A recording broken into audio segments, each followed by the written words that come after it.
We made our way to the reception hall, eager for the festivities of the ceremony. However, our excitement was dampened by an unforeseen issue. There was a seat reserved for my husband, but none for me. I searched fruitlessly, growing increasingly perplexed until Mary approached me. "What's wrong?" she asked, her expression half amused. "Mary, you've arrived at just the right moment. There's no seat for me somehow," I replied, frustration evident in my voice. Mary's smile widened slightly as she responded, "Somehow? There was never a seat for you in the first place, huh?" I couldn't believe what I was hearing. "What do you mean?" "My name is Sharon, a 34-year-old housewife. Peter and I have been married for 7 years, and while we've never had children, last year I finally gave birth to a precious baby girl.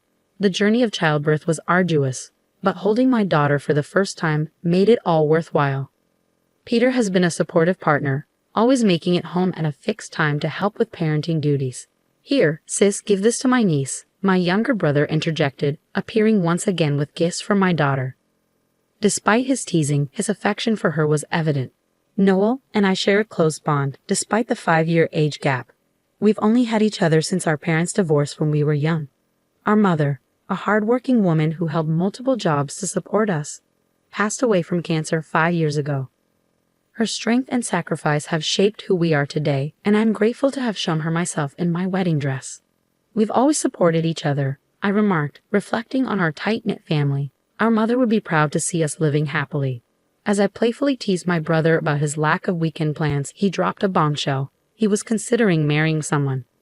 I was taken aback. I never expected this from my brother. It was entirely out of the blue. "Can I come over next Saturday to introduce her to you and Peter?" he asked. "Of course you can. I'll check Peter's schedule too." "Yeah, thanks," I replied. After my brother left, I felt a rush of emotions. I had always looked after him at home while our mother was working, so our bond felt more like that of a guardian and ward than siblings. The fact that my dear brother would come to tell me about his wedding was a significant moment for me. I couldn't wait for Saturday. Since my husband had the day off, we planned to meet them together. As the day approached, I grew increasingly restless, eager for their arrival. "Sharon, you've been so fidgety lately," Peter remarked. "Noel is bringing his fiancé over, right? It's making me nervous." "Don't worry, Sharon. I doubt Noel is expecting his sister to be nervous," Peter reassured me. As we discussed, the doorbell rang. My brother and his fiancé arrived about 5 minutes later than planned, and my heart began to race. Opening the door, I was greeted by a beautiful woman standing beside my brother. "Hey sis, welcome. Why are you so nervous?"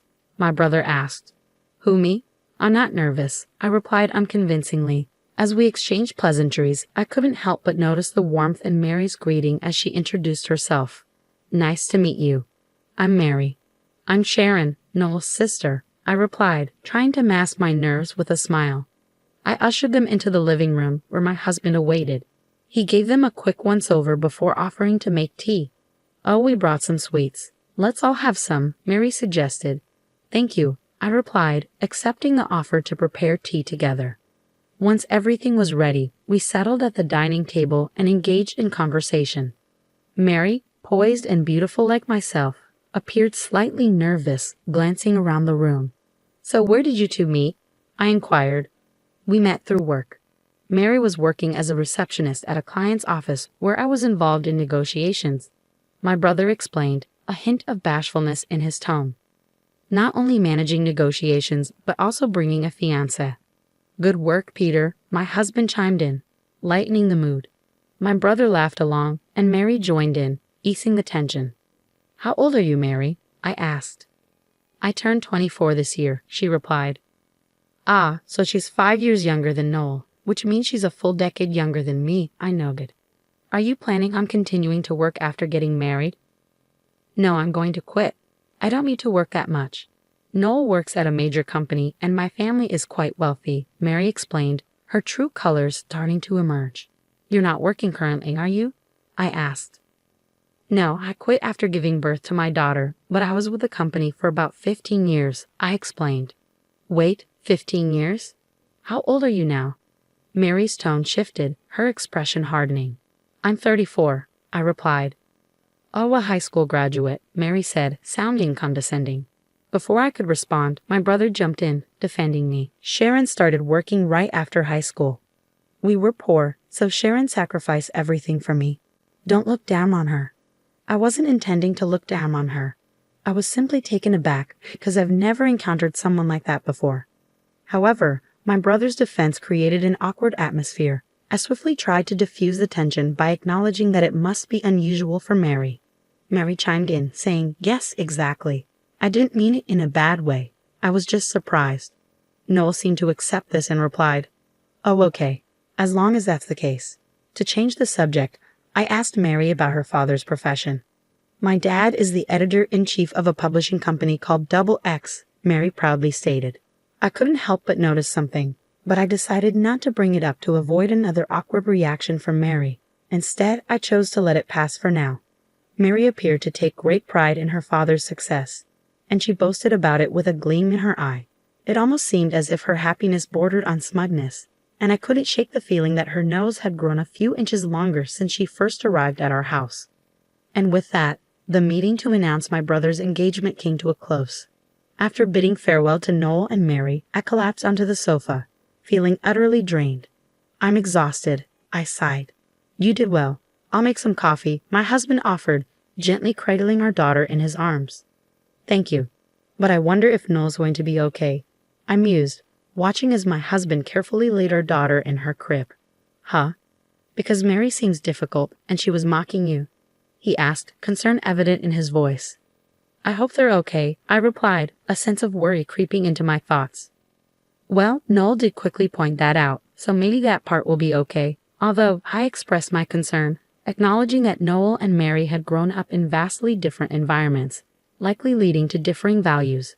Despite Noel's success, their diverse backgrounds could potentially lead to misunderstandings. However, I recognized that it was ultimately Noel's life, and he was the one tasked with making decisions. As his sister, all I could do was offer my support and watch over him. Several months later, Noel and Mary unexpectedly visited our house. "What brings you here all of a sudden?" I asked, curious. "We wanted to give this to you today," Noel said, handing over an invitation to their wedding. "Wow, you're finally holding the ceremony. We really want you to come." "Of course I'll be there. It's my dear brother's big day after all," I replied, excitement bubbling within me. But before I could fully relish the moment, Mary interjected, casting doubt on my attendance.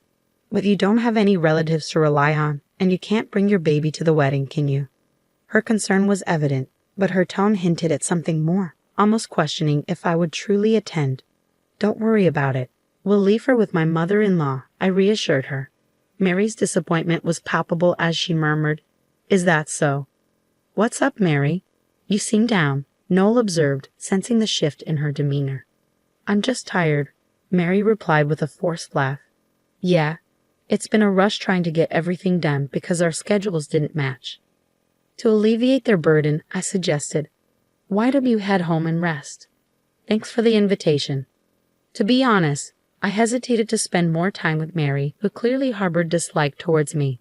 However, she was the woman Noel chose, so I bit back my objections about their marriage. On the day of the wedding, my husband and I arrived at the venue. Noel looked so handsome walking with Mary, as someone who had always cared for him like a mother. I couldn't help but feel moved to tears. "Mom, look at how grown Noel is," I whispered in my heart, knowing our late mother must be watching from heaven, likely emotional witnessing the ceremony. Filled with anticipation from the ceremony, we proceeded to the reception hall. Yet an unexpected problem arose. There was no seat for me. Despite my repeated searches, I couldn't find one. I had to approach the venue staff for assistance. Even after their check, they confirmed there was no seat reserved for me. "Isn't it strange that the groom's sister's husband has a seat, but the groom's sister doesn't?" my husband inquired. The staff presented the seating chart provided by Mary and Noel. Just then, Mary approached us. "What's going on?" she asked. "Good timing, Mary. There seems to be a mistake, and I don't have a seat," I explained. Mary laughed dismissively. "A mistake? There's no way. We didn't prepare a seat for you from the start." I couldn't believe what I was hearing. "What do you mean?" I asked, my voice shaking with disbelief. Mary's expression twisted into something sinister. "When Noel is with you, He doesn't care about me, and he's spending all his money on his niece. Mary accused. He buys things for our daughter, but they aren't expensive, and occasionally, that's not the point. Anyway, my happiness is diminished by you. Please leave. With that, Mary glared at me with disdain. I was taken aback by her hostility.